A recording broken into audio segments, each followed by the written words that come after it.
السلام علیکم ورحمۃ اللہ وبرکاتہ۔ محترم بزرگوں، دوستوں، عزیز ساتھیوں اور پیاری ماں بہنوں، اللہ تعالیٰ کی ذات سے قوی امید ہے کہ انشاءاللہ آپ تمام حضرات بخیر و عافیت ہوں گے۔ ہم اپنے سوالات اور ان کے جوابات کے سلسلے نمبر 93 کی طرف بڑھتے ہوئے چند ایک سوالوں کے جوابات پیش کرنے کی کوشش کریں گے، جن میں سب سے پہلا سوال کیا ہے عظیم معین نے۔ کہتے ہیں مفتی صاحب، کیا ناپاک کپڑوں کو کسی ڈبے وغیرہ کی مدد سے اگر کسی جگہ رکھ دیا جائے اور اس پر بہت زیادہ مقدار میں پانی ڈال دیا جائے تو ہمارے کپڑے پاک ہوں گے یا پھر پاک نہیں ہوں گے؟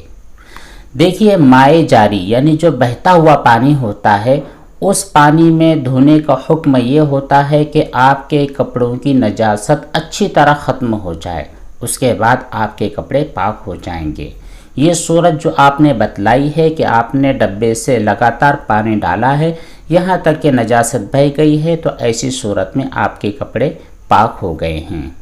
اگلا سوال کیا ہے شعبان اختر نے۔ کہتے ہیں کہ بھیگے ہوئے کپڑے پر اگر بلی گزر جائے تو کیا کپڑے ناپاک ہو جائیں گے؟ چھپکلی کی بیٹ اوپر گر جائے تو کپڑے ناپاک ہو جائیں گے؟ جی بالکل نہیں، جب تک کہ بلی کے جسم پر کوئی نجاست نہیں لگی ہے اور وہ آپ کے کپڑوں پر سے گزرنے کی وجہ سے اس کی نجاست آپ کے کپڑوں پر نہیں آئی ہے، اس وقت تک آپ کا کپڑا ناپاک ہونے والا نہیں ہے۔ اسی طرح آپ نے کپڑے دھو لیے، سکھانے کے لیے کسی جگہ پر ڈال دیے ہے اور چھپکلی نے وہاں پر بیٹ کر دیا ہے، تو ایسی صورت میں اگر اس ناپاک بیٹ کے اثرات آپ کے کپڑے میں آ گئے ہیں تو صرف اتنا حصہ، کپڑے کا اتنا حصہ ناپاک ہوگا جہاں پر وہ بیٹ کے اثرات آئے ہیں۔ اگلا سوال کیا ہے ایم علی نے۔ السلام علیکم حضرت، پیشاب کرتے وقت ہمیں شرمگاہ کو ٹچ کر کے اچھی طرح سے استنجا کرنا ہوتا ہے، ایسی صورت میں صابن کا استعمال کرنا ضروری ہوتا ہے یا پھر بنا صابن کے استعمال کیے بھی استنجا صحیح ہو جاتا ہے؟ استنجا صحیح ہونے کے لیے صابن یا لوشن وغیرہ کا استعمال کرنا ضروری نہیں ہے۔ ہاں، جب آپ استنجا سے فارغ ہو گئے ہیں، آپ کے ہاتھ سے اسمیل آ رہی ہے، تو ایسی صورت میں ہاتھوں کی صفائی کے لیے آپ صابن کا یا لوشن وغیرہ کا استعمال کرتے ہیں تو یہ افضل چیز ہے۔ اگلا ایک سوال ہے السلام علیکم، میرے بھائی نے ایک غالیچہ بچھا ہوا تھا، اس پر الٹی کر دی ہے، اب میں نے کپڑے سے اس الٹی کو صاف کر دیا ہے، تو کیا وہ جگہ پاک ہو جائے گی؟ اور یہ بھی بتلائے کہ کون سی الٹی ناپاک ہوتی ہے اور کون سی پاک ہوتی ہے؟ الٹیاں اور قے دو قسم کی ہوتی ہے۔ ایک قے تو وہ ہے جو منہ بھر کر ہو، اور دوسری قے وہ ہے جو منہ بھر کر نہ ہو بلکہ تھوڑی سی ہو۔ منہ بھر کر قے ہونے کا مطلب یہ ہوتا ہے کہ کسی آدمی کو الٹی اس قدر، اس طاقت کے ساتھ اور اتنی زیادہ ہو کہ منہ میں روک پانا اس کے لیے مشکل ہو جائے، تو اس کو کہا جاتا ہے منہ بھر کر قے کرنا۔ ایسی قے اگر آپ کے بھائی نے اس گالیچے پر کی ہے تو وہ جگہ ناپاک ہو چکی ہے، صرف پوچھ دینے کی وجہ سے پاک نہیں ہوگی، اتنا حصہ دھونا لازم ہوگا۔ اور اگر الٹی اتنی زیادہ مقدار میں نہیں کی ہے بلکہ بہت نارمل اور معمولی مقدار میں کی ہے تو ایسی صورت میں وہ الٹی ناپاک نہیں ہے، اس جگہ کو دھونا بھی ضروری نہیں ہے۔ البتہ احتیاطاً یا پھر طہارت کے لیے، یا اس جگہ پر بہت زیادہ گندگی پھیل رہی ہے، صاف صفائی کی غرض سے آپ دھو لیتے ہیں تو پھر یہ الگ بات ہوتی ہے، البتہ دھونا ضروری نہیں ہوتا ہے، کیونکہ جو الٹی اور جو قے منہ بھر کر نہیں ہوتی ہے وہ ناپاک بھی نہیں ہوتی ہے۔ اگلا سوال کیا ہے عظیم معین نے۔ کہتے ہیں مفتی صاحب، جب بچے کو پیمپر لگایا جاتا ہے، یعنی اس کو جو ڈائپر ہوتا ہے وہ پہنایا جاتا ہے اور اس میں وہ گندگی کر دیتا ہے، تو اس گندگی کے اثرات یا پیشاب کے جو اثرات ہوتے ہیں وہ ہاتھ پر یا پھر کپڑے پر نمی محسوس ہوتی ہے، ایسی صورت میں ہمارے ہاتھ، بدن اور کپڑے ناپاک ہوں گے یا پھر کیا حکم ہے؟ دیکھیے، جو بچے کا پیمپر ہوتا ہے، جس کو آپ ڈائپر وغیرہ بھی کہتے ہیں، ایسے ڈائپر میں اگر بچہ پیشاب کر دیتا ہے، پخانہ کر دیتا ہے تو وہ ناپاک ہو جاتا ہے۔ البتہ اس کے جو باہر والا حصہ ہوتا ہے اس وقت تک ناپاک نہیں ہوتا ہے جب تک کہ ناپاکی کے اثرات وہاں تک نہ آ جائے۔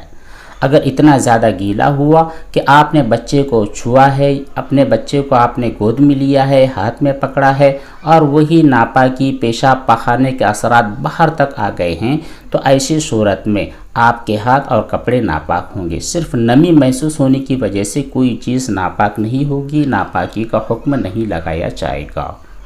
اگلا سوال ہے شعبان صاحب کا، کہتے ہیں الگ الگ سورت کی 4-5 آیتوں میں سے کسی نماز میں پڑھ لیا جائے تو ہماری نماز صحیح ہوگی یا صحیح نہیں ہوگی؟ نماز کے آداب میں سے یہ ہے کہ جب آپ قرأت کرنے لگو تو پھر ایک مکمل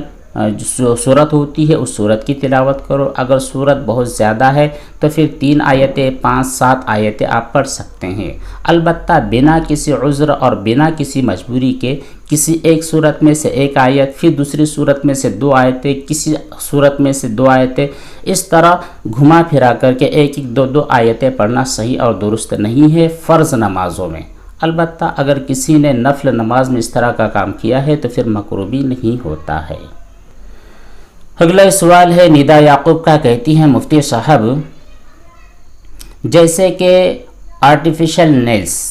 جو نقلی ناخن ہوتے ہیں وہ ناخن لگائے جاتے ہیں، پھر بعد میں ان ناخنوں کو کوئی خاتون اتارتی ہے، اتارنے کے بعد بھی اصل جو ناخن ہوتے ہیں ہاتھ کے اس پر کچھ اسٹک لگا ہوتا ہے، گم وغیرہ لگا ہوتا ہے، اس گم لگے ہونے کی صورت میں ہمارا وضو صحیح ہوتا ہے یا صحیح نہیں ہوتا ہے؟ یہاں پر کل 2 چیزیں ہیں۔ پہلی چیز تو یہ ہے کہ آپ کا وضو صحیح ہوتا ہے یا نہیں، اور دوسری چیز یہ ہے کہ آرٹیفیشل نیل لگانا درست ہے یا درست نہیں ہے۔ تو جو نقلی ناخن اور نقلی بال ہوتے ہیں یہ لگانا کسی بھی مرد اور عورت کے لیے جائز نہیں ہے، کیونکہ نبی کریم صلی اللہ علیہ وسلم نے ایسی عورتوں پر لعنت بیان فرمائی ہے جو نقلی بال اور نقلی ناخن وغیرہ اپنے جسم پر لگاتی ہیں۔ تو پہلی چیز تو یہ ہے کہ آپ ایسے ناخن وغیرہ بالکل نہ لگائیں، لیکن آپ نے انجانے میں نادانی میں لگا لیے ہیں تو آپ کا غسل بھی اس وقت تک صحیح نہیں ہوگا جب تک کہ آپ انہیں نکال کر باہر نہ پھینک دیں اور اصل جو ناخن ہے وہاں تک پانی کو نہ پہنچائے۔ تو جب آپ نے ناخنوں کو نکال لیا ہے، جو گم ناخن پر لگا ہوا ہے، عام طور پر وہ گم ایسا ہوتا ہے جب تک آپ اس کو چھڑاؤ گے نہیں تب تک پانی آپ کے اصل ناخن تک پہنچتا نہیں ہے۔ تو اس غم کو چھڑانا اس کے بعد میں وضو کرنا درست ہے۔ جب تک غم آپ کے ناخن پر رہے گا تب تک آپ کا وضو درست نہیں ہوگا اور نہ ہی غسل صحیح ہوگا۔ اگلا سوال کیا ہے ریاض لاری صاحب نے، کہتے ہیں السلام علیکم مفتی صاحب، میں یہ پوچھ رہا ہوں کہ اگر کسی آدمی نے 500 روپے انویسٹ کر دیے اور اس کو ہر گھنٹے منافع مل رہا ہے تو وہ نفع لینا اس کے لیے حلال ہے یا پھر حلال نہیں ہے؟ دیکھیے ایسا کاروبار جس میں آپ کو انویسٹ کرنے کی وجہ سے ہر گھنٹے کچھ رقم مل رہی ہے منافع کے طور پر، تو یہ چیز عام طور پر سودی کاروبار سے خالی نہیں ہوتی ہے، یا پھر ڈیجیٹل مارکیٹنگ کہا جا سکتا ہے، یا پھر بٹ کوائن وغیرہ میں انویسٹ کرنا کہا جا سکتا ہے۔ تو یہاں پر اگر آپ نے یا پھر کسی بندے نے کچھ رقم انویسٹ کی ہے آن لائن ڈیجیٹل کوائن میں یا بٹ کوائن وغیرہ میں، تو اس طرح کا انویسٹمنٹ کرنا کسی کے لیے حلال اور جائز اور درست نہیں ہے، کیونکہ یہ جو کرنسی ہوتی ہے یہ حقیقی کرنسی نہیں ہوتی ہے اور نہ ہی گورنمنٹ نے اس کو الاؤ کیا ہوتا ہے۔ تو پہلی چیز آپ ایسے کاروبار میں بالکل انویسٹ نہ کریں۔ ہاں اگر آپ کسی ایسی کمپنی میں انویسٹ کر رہے ہیں جس کے کچھ اثاثے ہیں، کچھ اس کے ایسی چیزیں ہیں زمینی لیول پر جو کام کر رہی ہوں اور ان کا جو کاروبار ہے وہ حلال ہے، جائز ہے، تو ایسے کمپنی میں یا پھر ایسی ویب سائٹ وغیرہ کے ذریعے آپ انویسٹ کر سکتے ہیں، لیکن وہاں پر جو آپ کو منافع ملے گا یہ منافع فیصد کے اعتبار سے ہونا چاہیے، فکس نہیں ہونا چاہیے۔ اگر فکس ہے تو پھر یہ بھی جوا ہے جو کہ حلال اور درست نہیں ہے۔ اگلا سوال ہے علی صاحب کا، کہتے ہیں السلام علیکم حضرت، زیر ناف بالوں کی صفائی کرتے وقت جو ہماری اسکین ہوتی ہے صرف اسکین کو بلیڈ لگانا درست ہے یا پھر پہلے اسکین پر کوئی لوشن شیمپو وغیرہ لگا کر صفائی کرنا درست ضروری ہے؟